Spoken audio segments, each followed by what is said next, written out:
Vamos falar sobre as práticas integrativas, especialmente as terapêuticas externas, assim dentro de um aspecto prático, para facilitar mais para vocês entenderem como é o raciocínio, como é que a gente indica o uso delas, né? Então, vamos tratar de uma pessoa, por exemplo, que chega para nós já tendo tomado corticoide a vida toda, ou praticamente a vida toda, de quando em quando é uma terapia com corticosteroide, ou todo dia uma bombinha e tal, né, para controlar uma alergia, porque tem dificuldade respiratória, e ela chega cansada, não quer mais tomar esses medicamentos, não quer mais ter crise, agravações, nem passar o dia inteiro fungando, como é na maioria das vezes, especialmente no inverno. Então, a terapia externa, que pode ser muito favorável para essa pessoa, e em geral funciona bastante bem, é quando a gente explica para ela que a gente não tem que só, vamos dizer assim de uma maneira fácil para que todos entendam, a gente não tem que só ressecar, entre aspas, né? Esta secreção que está lá e que está gerando essa necessidade de ficar fungando, de ficar, às vezes, corizando e tal, né? Essa secreção, a gente, dentro de um ponto de vista da salutogênese, dos tratamentos naturais, a gente deveria, não, primeiramente, nem tê-la dentro do corpo. Se as temos em alguns momentos, de gripe, resfriado ou alguma outra agravação, a gente deve tentar eliminar, né? E uma terapia alopática normalmente não faz muito isso. Diminui, sim, momentaneamente, né, o estado inflamatório, a epidemia do local, o inchaço, o acúmulo de secreção, porque de certa forma resseca essas secreções, mas elas vão ali se acumulando mais e mais. E quando uma nova crise acontece, a gente ainda tem o acúmulo das outras vezes em que foi usado os medicamentos esses, né? Então, não é uma boa, vamos dizer, opção a gente ficar fazendo isso ad infinito, né? De quando em quando a pessoa em crise, de novo, a mesma coisa, mais doses, mais medicamentos. Então, a gente precisa ajudar esse paciente, o que não é fácil, viu, minha gente?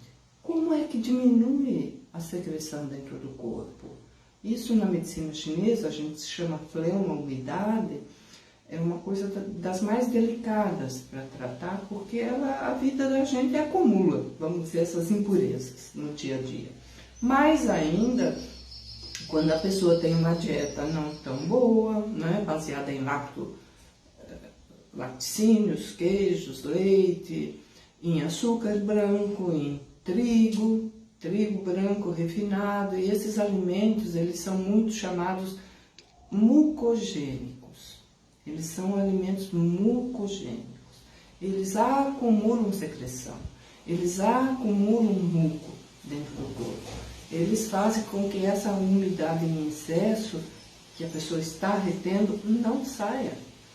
E pense aí, se você está acumulando muco, se você está acumulando essas substâncias patogênicas, que são toxinas, né? Junto vem uma porção de toxinas, porque isso já é uma reação alérgica do corpo a coisas que entraram que não era para estar aí. Corantes, conservantes, e todos é uma categoria enorme de coisas que geram reações alérgicas. E por que se acumula aqui em cima? Porque com o calor, que em geral esse corpo já está desequilibrado, né, na energia, depois nós vamos falar disso quando a gente falar do escalafé, essas coisas elas sobem para o alto. O calor do corpo faz com que as toxinas se acumulem na parte alta do corpo mais do que em outras. Então, o nariz é o grande escolhido, né? Sendo escolhido, a pessoa vai estar com seios nasais congestionados em geral, todos os seios da face, às vezes até o canal auditivo, né? O ouvido interno, o médio, e pode ter uma otite como a gente chama de oportunista, né? Um gene oportunista qualquer, um fungo, enfim, qualquer micro-organismo pode achar um bom lugarzinho para fazer uma casa, né? Então aí uma infecção é assim para acontecer. Se você tem muito muco, se ligue, cuidado.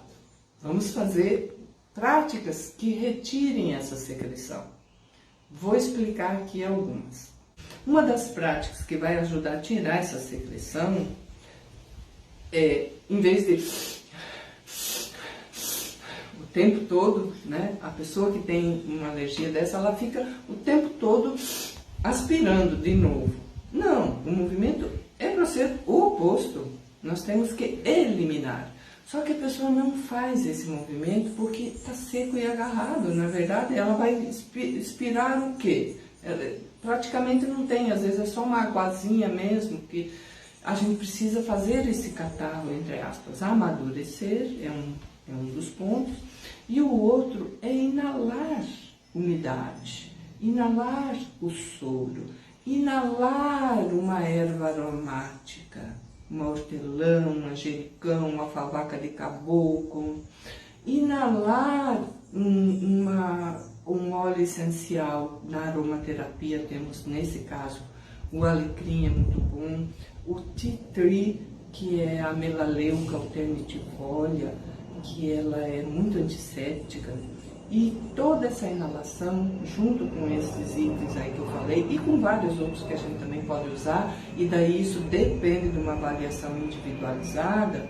Eu estou falando aqui de uma forma bem genérica e geral, mas em geral eu gosto muito de fazer uma boa avaliação do paciente para ver qual é a mais indicada e qual é o buquê mais adequado e qual a prática mais adequada, enfim, né? Mas eu estou falando aqui assim de maneira geral para ajudar quem puder vir esse vídeo. Então essas coisas a gente mistura na água quente fervendo, com uma bacia na frente da pessoa, com aquela água, né, que está soltando o seu vapor, que já está tratado com algum aroma, alguma planta, alguma coisa que é favorável para esse organismo.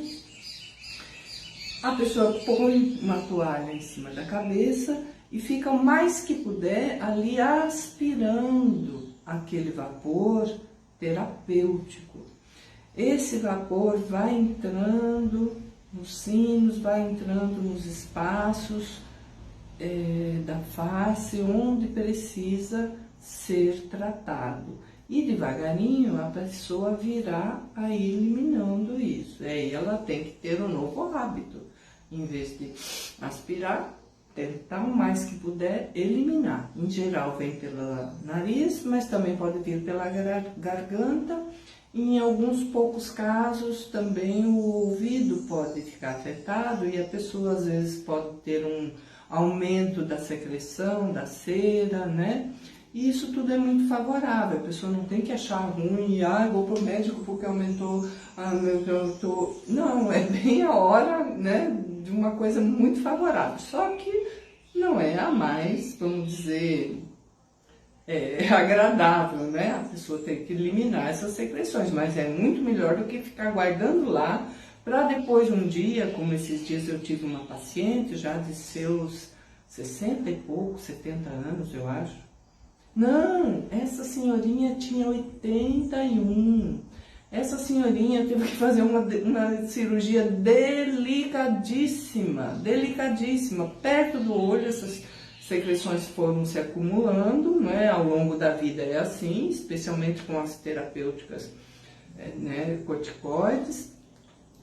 E ficou se acumulando e um belo dia infeccionou, né? Ficou um grande acúmulo e teve que, porque não saía, estava interno. como realmente várias vezes acontece. Quem nunca viu falar das pessoas que tem que abrir pelo nariz, enfim, muito bem, essa pessoa teve que operar perto do olho, foi uma cirurgia delicadíssima, de alto risco, dada a idade dela, e foi muito perigoso, inclusive, para a visão, né? Então, tudo isso que a gente está falando aqui é para evitar agravações que, com certeza, elas estão sendo gestadas, né, com esse tipo de tratamento assim, só alopático. Isso é o que a gente assiste, né? Não é só o que a gente acha, não, é o que a gente assiste no dia a dia.